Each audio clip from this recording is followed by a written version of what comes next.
Dennis Bergkamp neemt de bal aan. Dennis Bergkamp.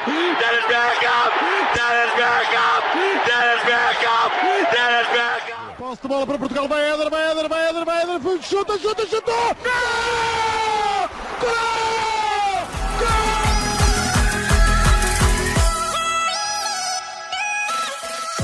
Olá pessoal, bem-vindos a Bola ao Meio, podcast que aborda os temas do momento, sem fintas, mas com muitos golos.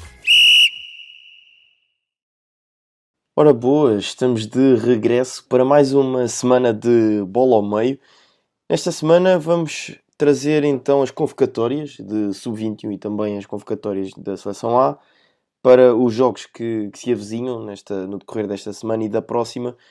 E hoje vamos então analisar aquilo que foram as chamadas por parte de ambos os treinadores.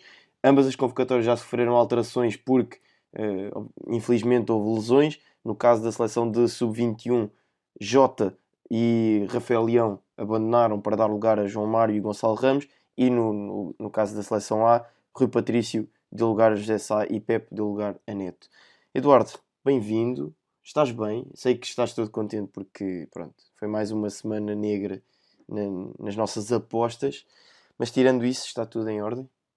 Está tudo em ordem. E semana negra só se for para ti, porque para mim resultou bastante bem e cimentei ainda mais a minha liderança. E pronto, por isso este podcast vai correr bem porque já está a começar bem a saber estas pontuações, portanto só pode melhorar a partir daqui. Vamos então arrancar com o Sub-21, começamos pelo Sub-21 porque também foi lançada a convocatória mais cedo do que a Seleção A. E só uma pequena nota, porque nós vamos falar de vários jogadores, seja os que estão presentes, mas também outros que ficaram de fora desta convocatória. Só uma pequena nota é que para esta convocatória estavam elegíveis todos os jogadores que nasceram depois do dia 1 de janeiro de 1998. Isso é um dado importante porque há jogadores com idades superiores a 21 anos, aliás, e alguns deles que podemos falar aqui, inclusive eu tenho aqui um jogador que já tem 23 anos, mas porque fez anos já no decorrer deste ano, 2021, e portanto nasceu depois do dia 1 de janeiro de 1998, portanto isso é uma nota que é importante dar para que estejam dentro do contexto. Não sei, queres começar? O que é que achaste desta convocatória no seu geral? Já sei que vais dizer que é uma boa convocatória porque a nossa formação é boa e não sei o quê, mas o que é que achaste? Sim, achei que foi uma boa convocatória porque a nossa formação é boa. Não, estou a brincar. Não, mas sim, achei que foi uma convocatória razoável, uma convocatória equilibrada. Juntou as peças todas que eu achava mais importante ter juntado. Infelizmente acho que ficaríamos bastante mais fortes com o Rafael Leão e com o Jota, mas tanto o Gonçalo Ramos como o João Mário têm capacidade para desequilibrar com as suas características individuais. Uma nota talvez na defesa, gostaria de ter visto a inclusão do Gonçalo Inácio pela época que está a fazer e pela qualidade que está a demonstrar e pronto, no geral pelas características também que tem. Não sei até que ponto é que com Leite e com Queiroz fosse ser titular, isto contanto que Queiroz até pode vir a ser titular dada o historial que tem de seleções jovens, porque pela época que está a fazer poderia ser mais complicado. Mas gostaria de ver o Gonçalo Inácio. Não sei até que ponto é que ele pode não ter sido convocado para ficar de backup para a Seleção A. Já vimos que não deve ser esse o caso, agora com a lesão do Pepe ter entrado o Neto. Mas seria talvez a única nota assim que eu deixaria no caso da defesa. Na resto, acho que temos uma equipa bastante equilibrada e com qualidade em todos os setores. Talvez a defesa possa ser aquela que, por exemplo, no caso da lateral direita com Thierry e Tomás Tavares, que são jogadores que não, pelo menos a meu ver, não inspiram assim muita confiança para já, contanto que Dalot deve jogar na esquerda. Tirando isso, talvez acho que temos uma equipa com qualidade, mas mesmo no caso da defesa, Diogo Leite, experiência de Primeira Liga, Queiroz também, Diogo Dalot está a fazer uma época muito boa no AC Milan, tanto na direita como na esquerda. No caso do meio campo, já acho que temos um meio campo muito equilibrado, que com soluções para superar vários contextos e vários cenários que possam ser impostos à nossa seleção. Fica a curiosidade também para ver onde é que pode jogar Pedro Gonçalves, se joga nesse meio campo a 3 ou se pode jogar mais encostado à linha. Nós até estávamos a falar em off na possibilidade dele jogar a partir da linha, que a meu ver seria uma opção interessante, visto que não há Jota, e temos Trincão e o Chico Conceição, que jogam os dois maioritariamente na direita. Poderia ser interessante ver Pota jogar da esquerda para dentro. Seria uma opção interessante, com também, provavelmente o titular será Tiago Tomás, dada a consistência e a época que está a ter no Sporting. A profundidade que ele também pode dar, e depois no meio campo, para concluir, quando temos jogadores como Florentino, como Jetson, mesmo o Fábio Vieira, que tem mostrado qualidade esta época, o Bragança, o Vitinha, que são jogadores todos e claro, Filipe Soares também é o último. Têm todos características diferentes, mas características ao mesmo tempo semelhantes no sentido da qualidade de colocação de bola, no passe, na visão de jogo. Ou seja, são jogadores que vão criar muitas oportunidades para os nossos avançados finalizarem, e acho que temos uma seleção bastante interessante, que também vamos enfrentar seleções interessantes, no caso da Inglaterra, e claro que este Campeonato da Europa Sub-21 está marcado pela convocatória da França, pela convocatória não, pela seleção que a França vai apresentar, mas acredito que temos hipótese para ir longe neste Sub-21. Sim, estiveste bem nesse teu discurso, tocaste alguns pontos bastante interessantes, e vou começar pela questão que salientaste, a questão dos defesas centrais e da inclusão ou não do Gonçalo Inácio. E logo na altura em que saiu a convocatória, nós estávamos a falar nos nossos grupos do WhatsApp, e essa questão veio também ao de cima, porque discutimos inclusive a questão do Gonçalo poder ser chamado ou não. E eu depois dei a minha opinião lá no grupo e tudo, e depois inclusive acabei por escrever um tweet sobre isso, e depois alertaram-me, o Hugo Martins do 00 alertou-me de que o Rui Jorge tinha dito exatamente o mesmo que eu disse, porque temos que olhar para aquilo que vão ser 3 jogos que podem ser decisivos, porque este Campeonato da Europa vai ser disputado a 2 fases. A primeira será agora, com 3 jogos da fase de grupos, e só depois, no final da temporada, se jogará a fase final. E portanto são 3 jogos em que a margem de erro é mínima, e estamos a falar de uma posição, a posição de defesa central, em que possivelmente no campo, nas organizações ofensivas e defensivas das equipas, é aquela posição onde a coordenação e as rotinas têm de ser mais evidentes, porque são 2 jogadores que jogam lado a lado, 2 jogadores que no campo têm quase que andar de mãos dadas, e têm que se compensar um ao outro dentro de campo ao longo dos 90 minutos. E olhamos para depois os 2 jogadores que estão, Diogo Leite e Diogo Queiroz, que têm um passado já em conjunto, seja no clube, no Futebol Clube do Porto na altura, seja também ao nível de seleções. Portanto, sempre jogaram em conjunto e já têm rotinas criadas a jogar ao lado um do outro. Agora, entendo também que o Gonçalo está a fazer uma excelente temporada, e ainda agora vimos o jogo que fez frente ao Vitória na posição do meio, que habitualmente no Sporting é ocupada pelo Coates, e fez um jogo brutal. Foi uma capacidade e uma qualidade a sair a jogar, e a irreverência que demonstrou para um rapazinho de 19 anos é fantástico. Mas eu entendo Rui Jorge, tenho que entender, porque possivelmente eu faria a mesma opção que ele, porque são 3 jogos onde não vai dar para treinar nem para preparar e criar rotinas, não é? São 3 jogos em que Portugal não pode falhar, e aqueles 2 jogadores oferecem garantias e conhecimento que têm um do outro, porque jogam juntos, já se conhecem, e portanto acredito para a equipa seja mais proveitoso poder ter Diogo Leite e Diogo Queiroz. Agora, na fase final é ainda uma equação, a inclusão ou não de Gonçalo Inácio, mas a partir deste europeu, tenho a certeza absoluta, e posso dizer isto, meto quase as minhas mãos no fogo, em como Gonçalo Inácio vai fazer parte da seleção de Sub-21 a partir do europeu. Isso é certo, não tenho qualquer dúvida sobre isso. Depois, tocaste também na questão dos defesas direitos, porque o Rui Jorge convocou 4 defesas direitos, e isso a mim foi o que me fez mais confusão nesta convocatória, porque estamos a convocar 4 defesas direitos, obviamente cada um com a sua qualidade à sua medida, mas depois não levamos nenhum defesa esquerdo. Tudo bem que Nuno Mendes foi retirado da seleção de sub-21 para integrar a seleção A. Obviamente que se não fosse a seleção A seria ele a opção titularíssima, mas não percebo o porquê de não levar um defesa direito, um defesa esquerda, aliás, pelo menos um, porque Portugal tem jogadores de qualidade nesta posição e trouxe 3 exemplos que não percebo como é que pelo menos um deles não é chamado. Temos Ruben Vinagre no Famalicão, esta temporada já fez 12 jogos e está a fazer uma época razoavelmente boa na Primeira Liga. Temos Ricardo Mangas, que tem sido um dos destaques do Boa Vista, mesmo, e estes 2 jogadores, mesmo com os maus momentos das suas equipas, têm feito boas temporadas. E depois temos Nuno Tavares do Benfica, que também poderia incluir esta convocatória. Portanto, e o Nuno Tavares já foi titular esta temporada, e só não é titular porque há um jogador no Benfica que se chama Grimaldo, porque senão era ele a opção. Portanto, não consigo entender porque é que não há um defesa esquerdo e depois vamos jogar com Dalot do lado esquerdo.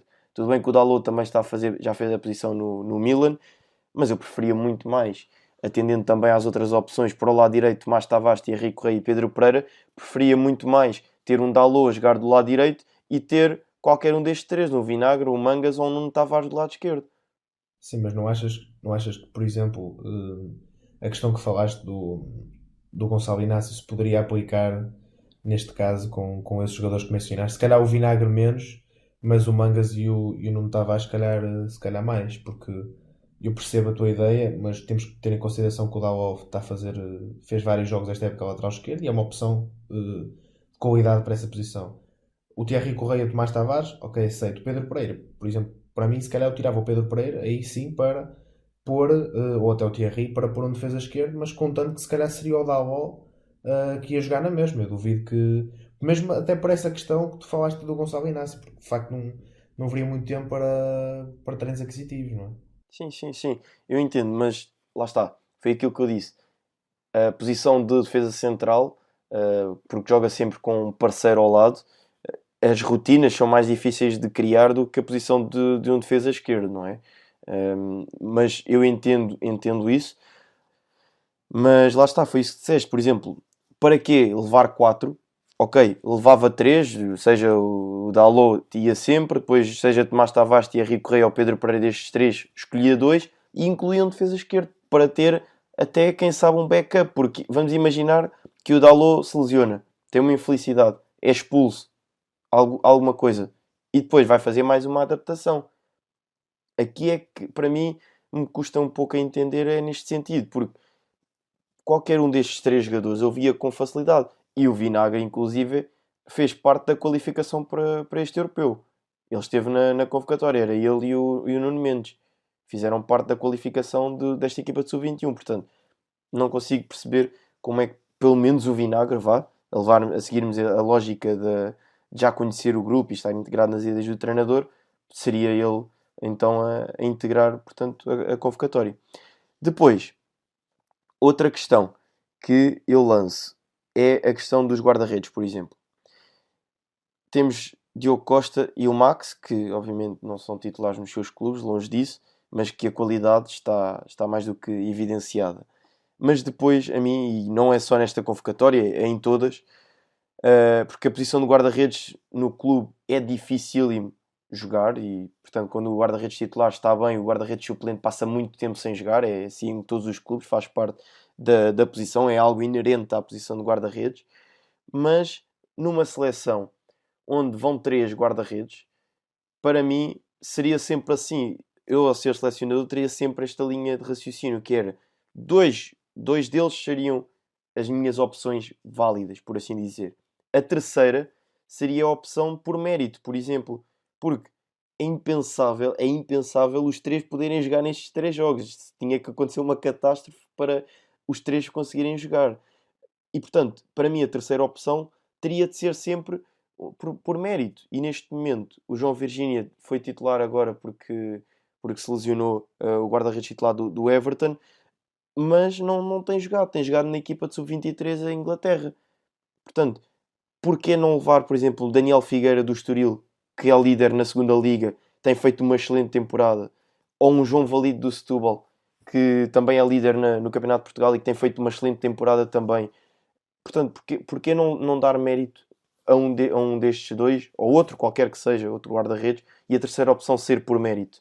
Porque é difícil, sabemos que é difícil roubar o lugar neste momento na titularidade, seja o Max ou seja o Diogo Costa. Serão sempre eles os dois. Agora, os outros é uma questão de rotação.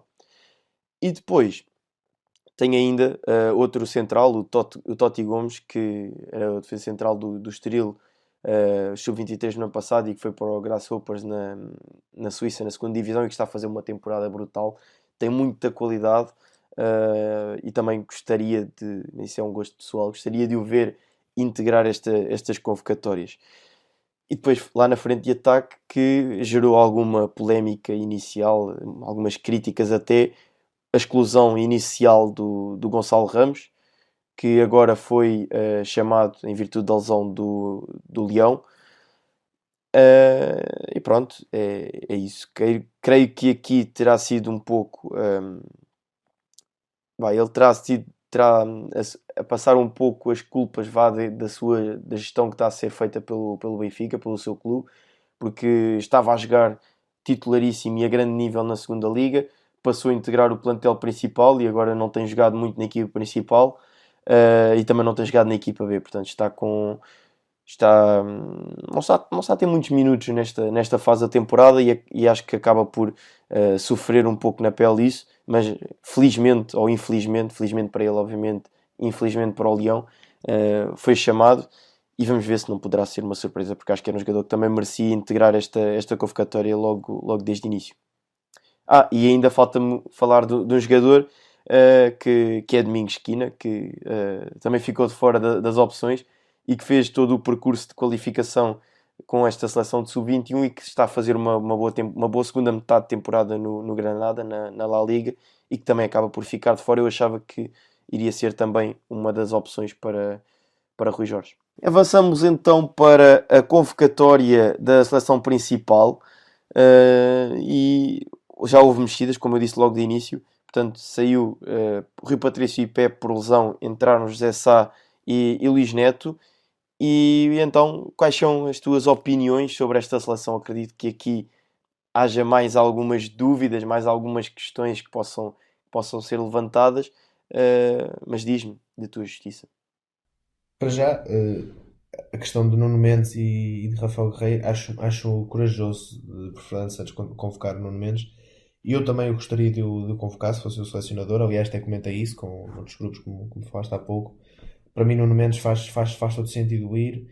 Isto até porque Rafael Guerreiro vai ser titular, obviamente, mas eu não vejo mais nenhum lateral esquerdo assim com uma qualidade de outro mundo para jogar, e acho que Nuno Mendes, dos laterais esquerdos que nós temos disponíveis em Portugal, tirando o Rafael Guerreiro, que é o titular, é o melhor.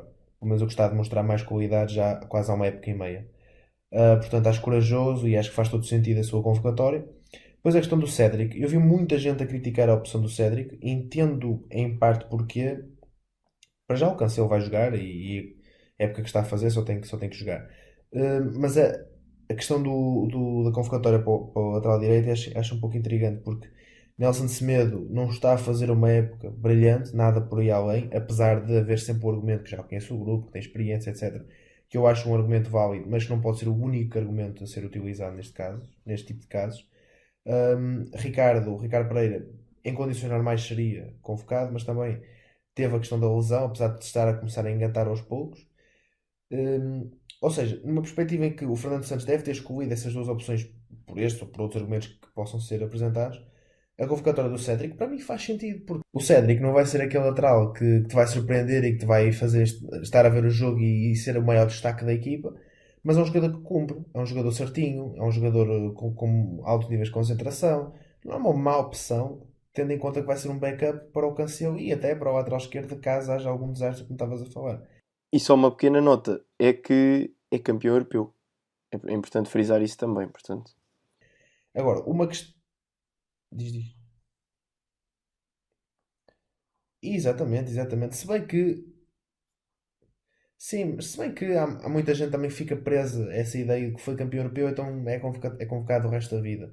Eu percebo esse argumento e para mim faz todo sentido, não estou a dizer que não.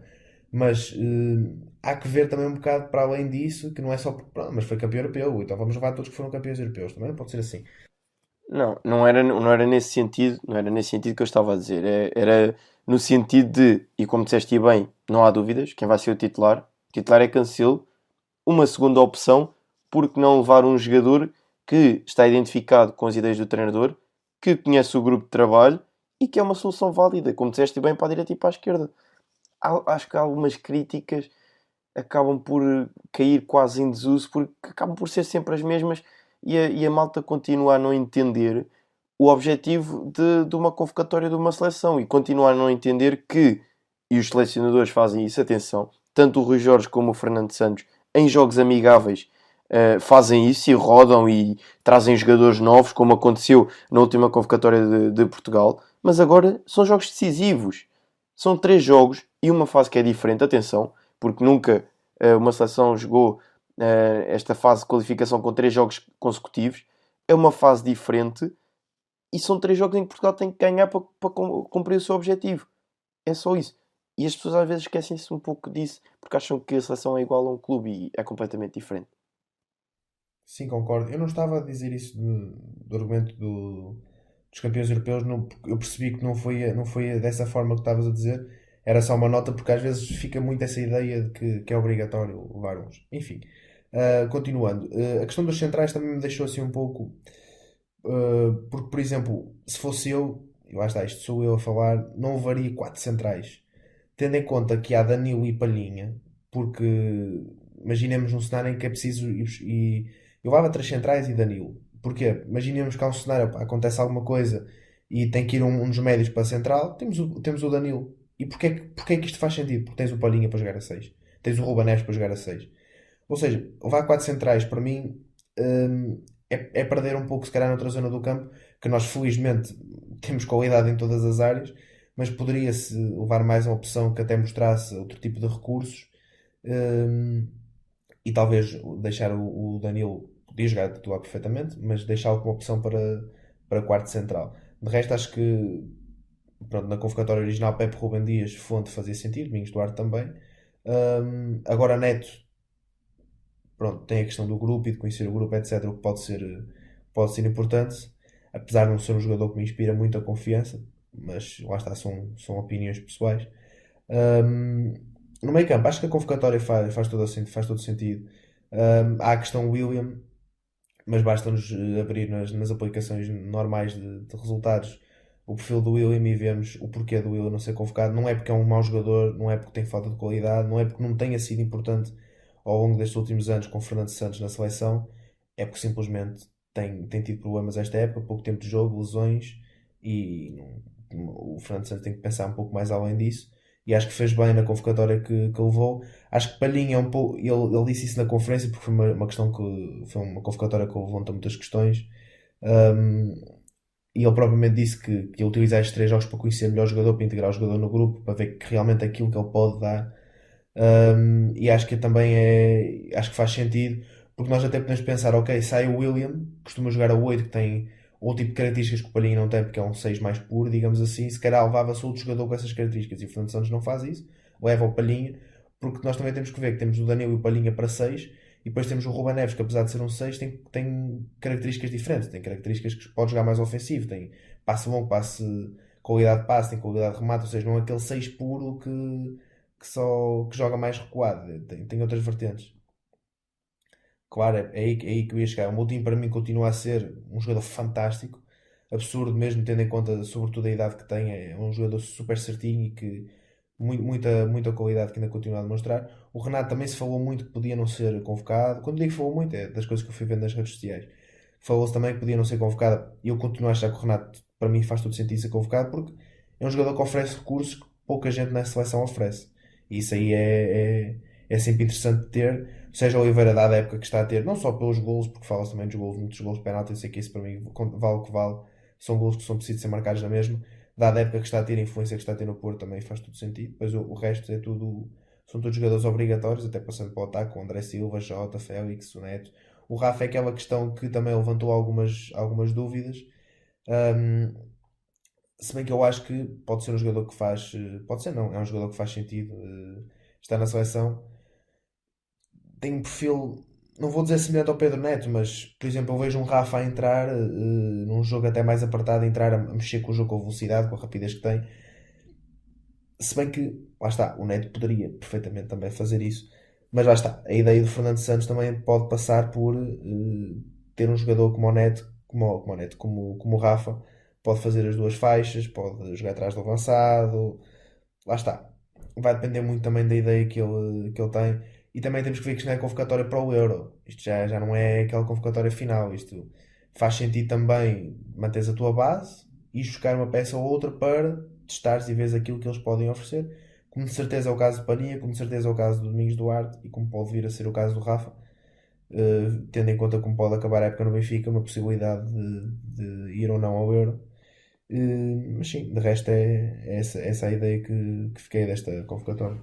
E eu assino completamente por baixo tudo aquilo que disseste, fizeste uma leitura muito boa desta convocatória e só salientava, portanto, a convocatória de Palhinha para mim era obrigatório, a convocatória de Nuno Mendes para mim também era algo obrigatório e depois fiquei contente por ver a inclusão de Renato Sanches, acho que merecia, dada a temporada que está a fazer, e fiquei contente porque estava na dúvida se o Diogo Jota seria chamado ou não, porque tem tido alguns problemas também com lesões, não sabia até que ponto poderia estar em totais condições, mas fiquei contente, portanto, é isso que tenho a dizer. Não inventou, não havia muito por onde fugir.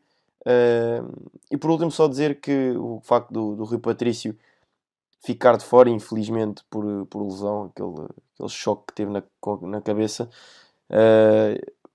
acho que retira aqui uma dor de cabeça ao Fernando Santos, porque já se tinha visto que o António Lopes também está a fazer excelentes temporadas no Lyon e, portanto, começava cada vez mais a ser uma dor de cabeça para Fernando Santos sobre quem iria jogar a titular, se Rui Patrício, se António Lopes, porque o António Lopes já tinha vindo a jogar em alguns dos últimos jogos e tinha cumprido muito bem a sua função.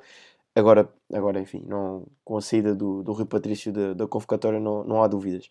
O William, foi o que disseste e bem.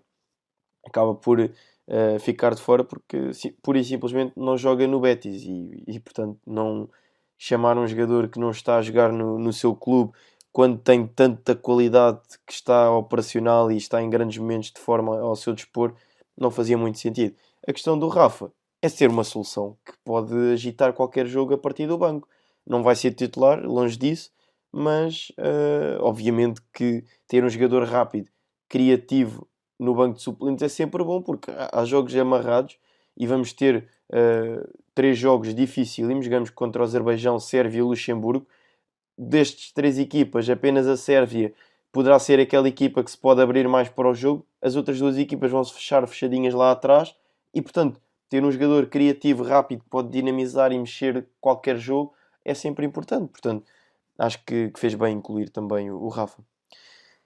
Agora, vamos então passar a um momento em que vamos eleger para nós aquilo que seria o 11 a jogar, portanto, seja de sub-21, seja também da seleção A. Não sei se queres começar ou se começo eu. Olha, posso começar já que estamos na seleção A. Convém reforçar que isto seria o 11 que nós pessoalmente jogávamos e não aquele que se calhar pode fazer mais sentido para o Fernando Santos.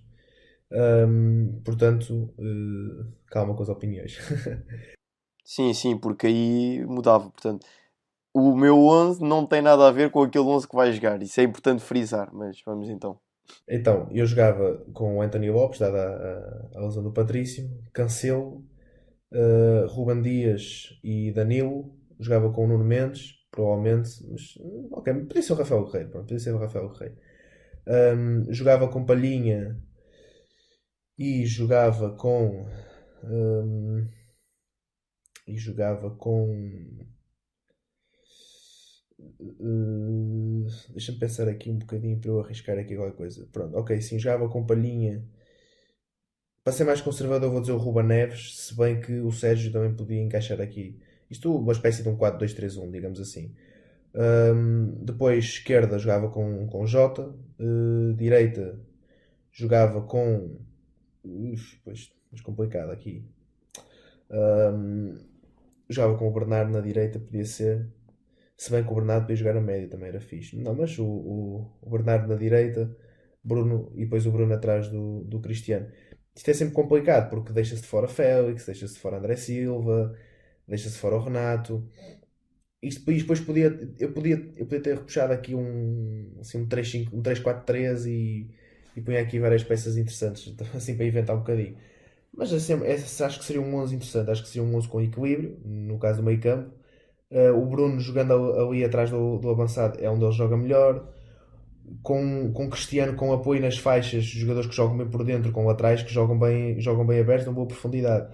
Acho que podia haver muito tipo de movimentações interessantes e criação de chances para o Cristiano, que é no fundo é o melhor finalizador que nós temos. E depois já vimos nos últimos jogos que temos vindo da seleção que o Jota jogar na esquerda é qualquer coisa. Custa um bocado deixar o Félix de fora, confesso, porque. Mas lá está, aí poderia ser num sentido em que se calhar o Bruno recuava mais para jogar ao lado do Palhinha e já tínhamos o Félix atrás do avançado, dependeria muito também das dinâmicas que eu treinasse. Mas sim, seria este um 11 que gostaria de ver. Ok, eu não faço muitas mexidas, mas faço algumas em relação ao que disseste. Portanto, António Lopes na baliza, depois Cancelo, Fonte, Rubén Dias e Nuno Mendes, numa defesa a 4. No meio campo, Palhinha, Rubén Neves e Bruno Fernandes.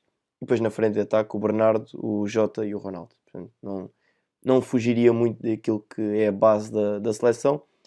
A minha escolha no meio campo foi onde eu tive mais dúvidas, na posição 8, por assim dizer, porque temos peças válidas, Rubén Neves, Moutinho, Renato também tem estado num excelente momento e atendendo àquilo que o Bruno tem feito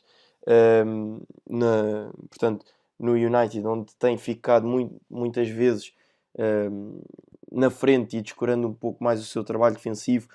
Portanto, colocar o Renato, que seria aquele box-to-box e é um pulmão incansável, corre para a frente e corre para trás, poderia ser uma opção válida para dar mais equilíbrio à equipa.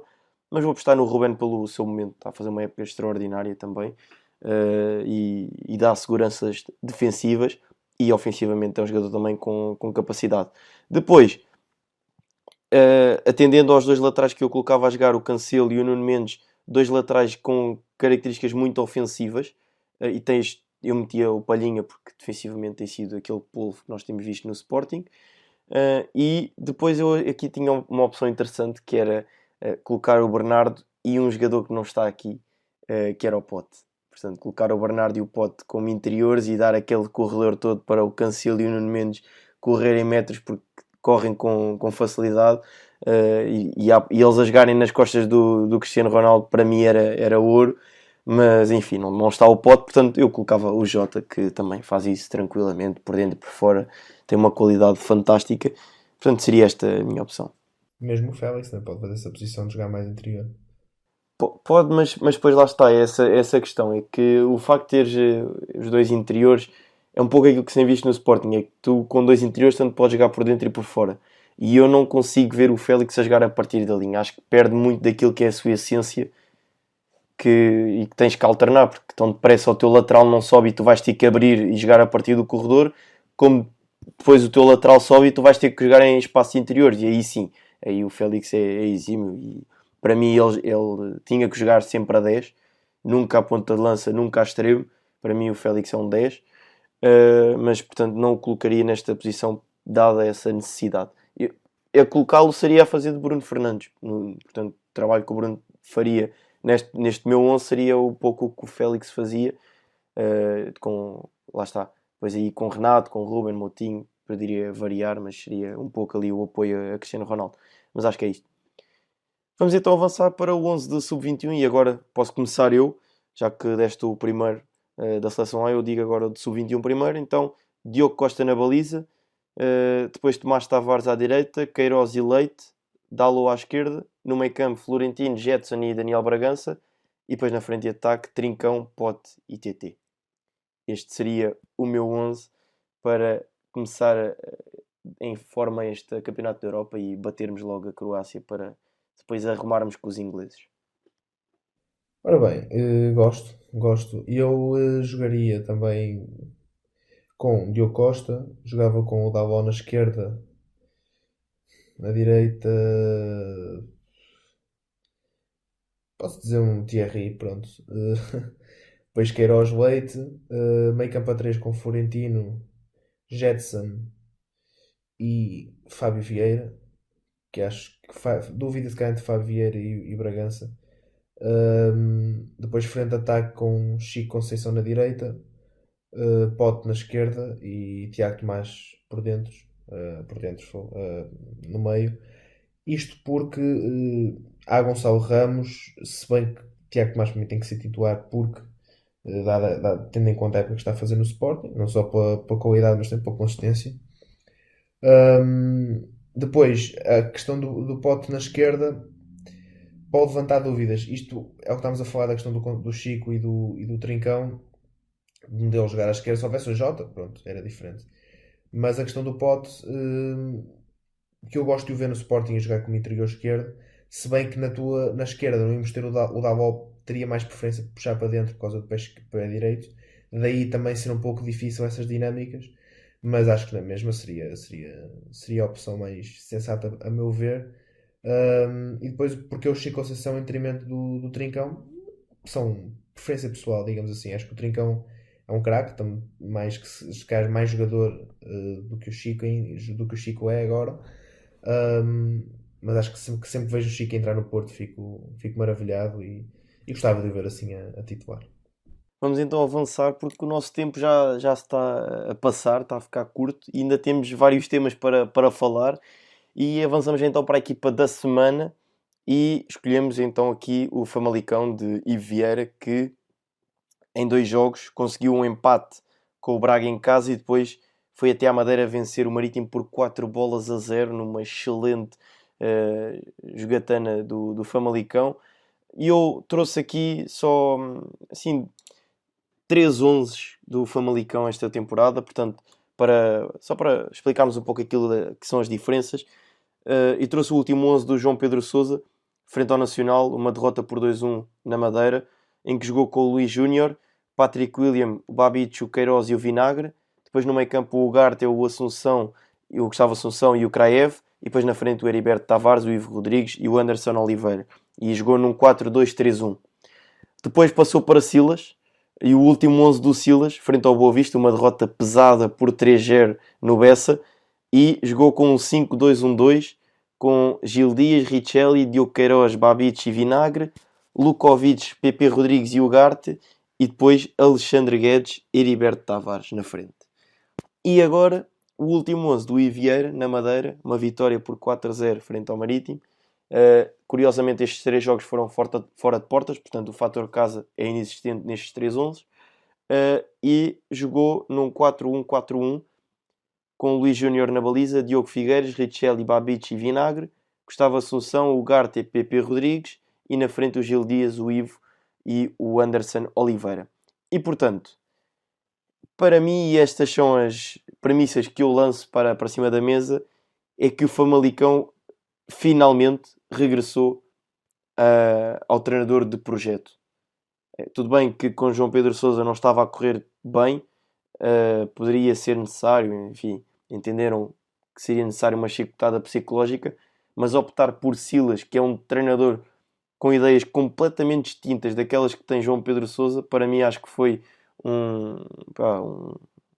nem sei como é que é dizer, mas acho que é um tiro nos pés quando se escolhe o treinador, o Silas como treinador, tendendo àquilo que era o perfil de João Pedro Sousa, e são perfis completamente distintos. E agora sim, voltar aí Vieira, acho que se enquadra no perfil de João Pedro Sousa e no perfil de projeto que esta equipa do Famalicão tem, e basta olhar para os 11 e para a disposição tática, que é muito idêntica, apenas o Vieira inverteu o triângulo do meio campo, jogando com um defensivo e 2 ofensivos, e o João Pedro Sousa jogava com 2 defensivos e um mais ofensivo. Portanto, acho que acaba por ser aqui um regressar. E pronto, não houve muitas mexidas no restante dos 11, mas era essa premissa, para mim, está assim importante, mas não quero também estar aqui já a tirar foguetes para a malta de Famalicão, porque muitas das vezes o que acontece em equipas que têm alguma qualidade é as chicotadas psicológicas e aquilo funciona 2, 3 jogos e depois volta ao mesmo. Já vimos N exemplos disso, Não estou a dizer que neste caso do Famalicão irá ser o que se vai passar, porque gosto muito do Ivo como treinador e acho que é um treinador de enorme qualidade e encaixa na perfeição o Famalicão no seu perfil de treinador. Portanto, estou curioso mesmo para ver aquilo que vai surgir deste Famalicão até ao final da temporada. Sim, e eu vi o jogo contra o Braga e porque eu fiquei logo, digamos, contente com a opção de Vieira, que é um treinador que eu sempre gostei e gostei muito do que ele fez no Vitória. E fiquei entusiasmado até com o que poderia ser, porque este Famalicão, se há coisa que não falta é qualidade no plantel. Isso aí não falta. E faltava era, notava-se muito que João Pedro Sousa, depois, pronto, teve os problemas que teve, mas notava-se um bocado que faltava uma voz de comando para dentro do campo. E o primeiro jogo que eu vi do Ivieira, ouvi aqueles berros com aquela voz grossa dele e percebi logo que parece que os jogadores ficam logo em sentido e ok, vamos fazer mas é que ele manda e acabou. E notei que a equipa estava muito mais concentrada, que estava melhor organizada e, sobretudo, com muitas melhorias na troca de bola, nas movimentações que fazia, mesmo na consistência, a consistência defensiva ainda está. E o Marítimo até que conseguiu criar, não marcou nenhum gol, mas conseguiu criar algumas ocasiões, sobretudo com desmarcações do Rodrigo Pinho. Mas é uma equipa que melhorou em dois jogos e que nota-se que está mais coesa. E a questão que tu falaste bem do Silas, para mim também não fez muito sentido. Eu vejo o primeiro 11 do Silas já com 5 defesas e eu fiquei um bocado. Pronto, ok. Há que ter em conta um bocado também a identidade do clube e aquilo que eles têm vindo a apresentar estes últimos anos, este último ano que mostrou sucesso e agora chegar aqui do nada pega lá 5 defesas. Mas pronto, mas são as opções do treinador, não veio a não resultar, mas acho que com o Ivieira o Famalicão vai dar um salto. Ele próprio disse que o importante agora até ao final da época é somar pontos, na próxima época podemos pensar em jogar bonito e o Famalicão já saiu da zona de descida e sinceramente vejo o Famalicão a acabar ainda bem mais acima do que está agora. Ok. Vamos então avançar para o jogador da semana e força. Qual foi o jogador da semana que trouxemos? Ora bem, o jogador da semana vai deixar muitas pessoas contentes. É o Lionel Messi, mais um excelente jogo de Messi, 2 golos e uma assistência. Apenas podemos passar aqui por uma estatística assim rapidamente: 3 remates à baliza, 87% de eficácia de passe, 2 passos-chave, enfim. E foi um jogo do. O Barcelona está bem no campeonato, está cada vez melhor e cada vez mais consistente. Parece que Koeman conseguiu encontrar o sistema mais favorável para eles junto com 3 centrais, sendo que Frenkie de Jong é o central do meio. Acho que foi um jogo muito interessante pela forma como conseguiram incluir os laterais no processo ofensivo, sobretudo na chegada à área, chegada até zonas de finalização, mais deste, porque a Alba foi mais para a zona de cruzamento. Mesmo Dembélé e Griezmann estiveram muito soltos com qualidade, Pedri também. E achei que foi um jogo que foi mais a qualidade de Messi a sobressair-se na forma como. Que já é um bocado difícil também de elogiar Messi porque já é um pouco repetir aquilo que nós já ouvimos há 17 anos, mas é a qualidade da ocupação de espaços de Messi, a qualidade como consegue arrastar marcações e criar espaço no outro lado do campo, qualidade na definição nós vimos se não me engano é o sexto gol do Barcelona, é uma autêntica obra de arte e foi mais um jogaço de Messi. Já não é o último jogo que Messi faz de qualidade, já tinha feito 2 gols e também uma assistência frente ao Huesca, um gol contra o PSG, 2 assistências contra o Osasuna, ou seja, já tem vindo há algumas semanas a cumprir com muita qualidade e tem que ser destacado porque com a idade que tem, com os 33 anos está, e tendo em conta que a equipa não está lá a grande coisa, o Barcelona, agora está a melhorar certo, mas não é aquele Barcelona. Messi continua a carregar aquela equipa às costas já há largos anos que o faz e é sem dúvida o nosso jogador destacado desta semana. Deixar também uma nota para Iheanacho, avançado do Leicester, que tem 7 gols em 5 jogos, e uma nota também para Gonçalo Inácio, que, como tu disseste no início do podcast, fez um jogaço pelo Sporting este fim de semana. É isso, porque nós ficámos na dúvida e discutimos até entre nós qual o jogador que deveríamos destacar, mas pronto, Messi a ser Messi e a varrer isto tudo por completo, e é curioso que ele acaba por fazer pelo Barcelona, ou seja, no campeonato, 661 golos. Portanto, a chegar a uma marca muito, muito bonita. Tem 768 jogos. Portanto, acaba por ser números bonitos de Messi e acaba por superar Pelé. Bateu um recorde, portanto, superou Pelé e numa única competição marcou 467 golos. Portanto, Pelé tinha 466 e, portanto, torna-se assim o jogador a superar Pelé neste marco. E a verdade é que parece que Messi veio para 2021 endiabrado, porque em 19 jogos tem 18 golos e 8 assistências e, portanto, parece coisa pouca. E inclusive eu estive a preparar o podcast e a analisar alguns dados estatísticos do Messi e deparei-me com o heatmap da temporada dele. E eu partilhei inclusive lá no grupo e no meu Twitter também, porque de facto ele parece estar em todo o lado, aquele rapazinho, lá está, é como se dizia na Red Bull, bebes Red Bull e dá-te asas. O Messi basta dar-lhe as asas e o homenzinho voa, portanto, ele vai para qualquer lado e dê-lhe liberdade que ele faz o resto. E é curioso porque acaba por ser algo engraçado falar deste Barcelona e como tu disseste bem, que Koeman encontrou o seu novo sistema com 3 centrais e De Jong é o central do meio. Acaba por até ser algo engraçado e algo cómico pensar em De Jong como um defesa central. Mas pronto, é o Barcelona a ser Barcelona e acho que finalmente o Barcelona dos tempos áureos e que nos habituou com Guardiola, que até chateava a troca de passe em que nós às vezes íamos, chutem à baliza e eles pôm mais um passe, chuta e ele mais um passe e voltou-se a ver frente à Real Sociedade um pouco disso.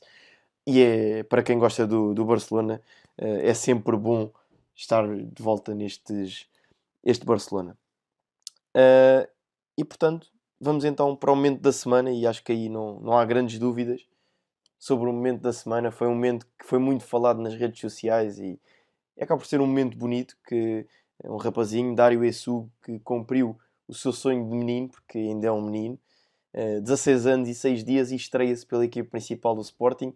É o mais jovem de sempre a jogar com a camisola dos Leões, o mais jovem a jogar na Liga, e Ruben Amorim, mais uma vez, a demonstrar que, como se costuma dizer, que os tem no sítio, porque está a vencer por 1-0, o resultado não está nada garantido, e ele lança um menino de 16 anos, mostrando que não tem medo, que confia nos jogadores.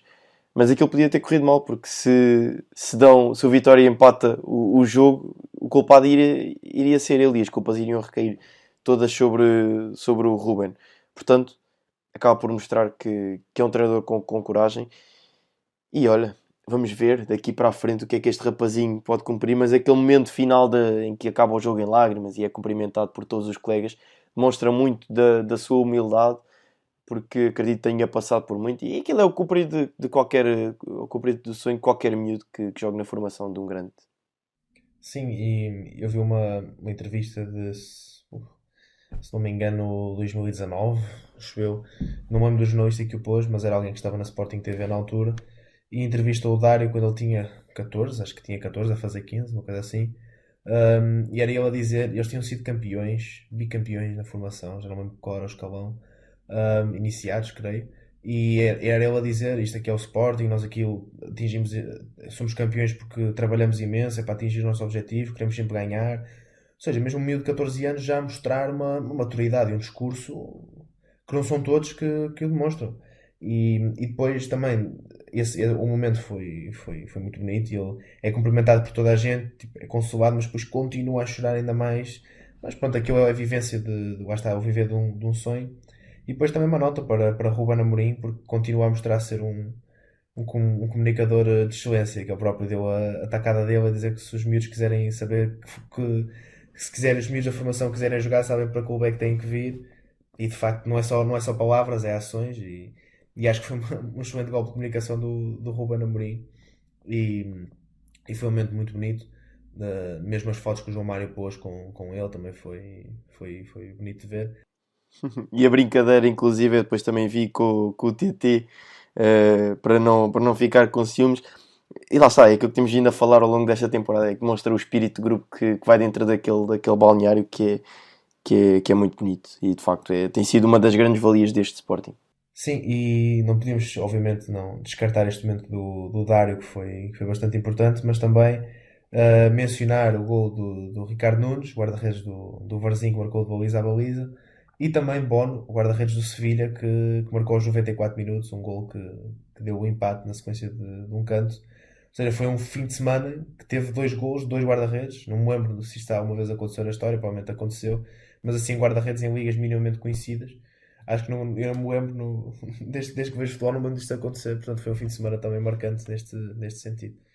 E pronto, vamos então avançar para o último capítulo do nosso podcast e é as apostas, em que eu levei uma abada nesta semana. Pá, foi mais uma semana medíocre da minha parte, em que o Eduardo fez 6 pontos, eu fiz apenas 2 pontos em 4 jogos, foi coisa boa.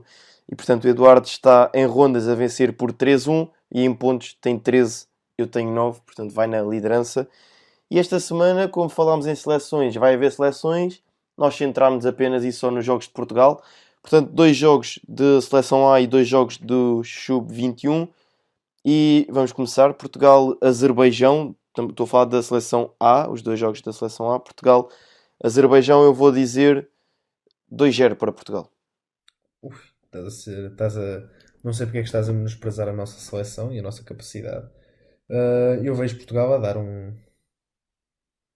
4-0 ao Azerbaijão. E isso eu não pego no hat-trick do Cristiano, porque pronto. Isso então eu duplicava-te os pontos, acertasses no hat-trick do Ronaldo. Aponta aí. Aponta. Não perco nada. Dizer que o Ronaldo faz um hat-trick, tranquilo. Sérvia-Portugal. 2-1 para Portugal. Assim, até vou dar aqui uma vista de olhos na Sérvia para ver se de facto tem aqui alguma coisa que me possa assustar, mas não dá para ver a equipa. Dá. É assim, disseste que é 2-1 para Portugal?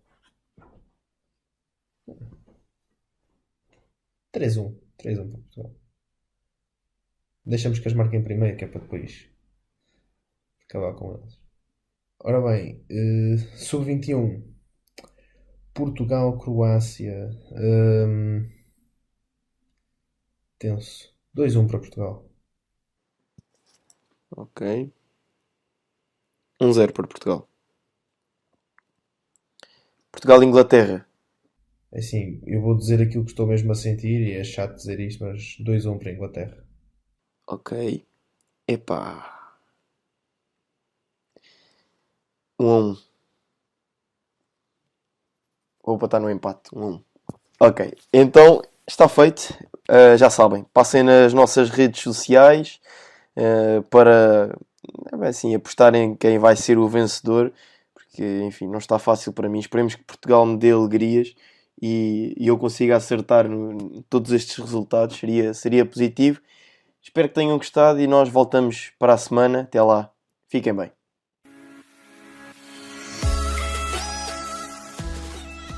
Obrigado por nos terem seguido em mais um episódio. Sigam o ProScout nas redes sociais em Facebook, Twitter, Instagram, YouTube e principalmente no nosso site em www.proscout.pt. Até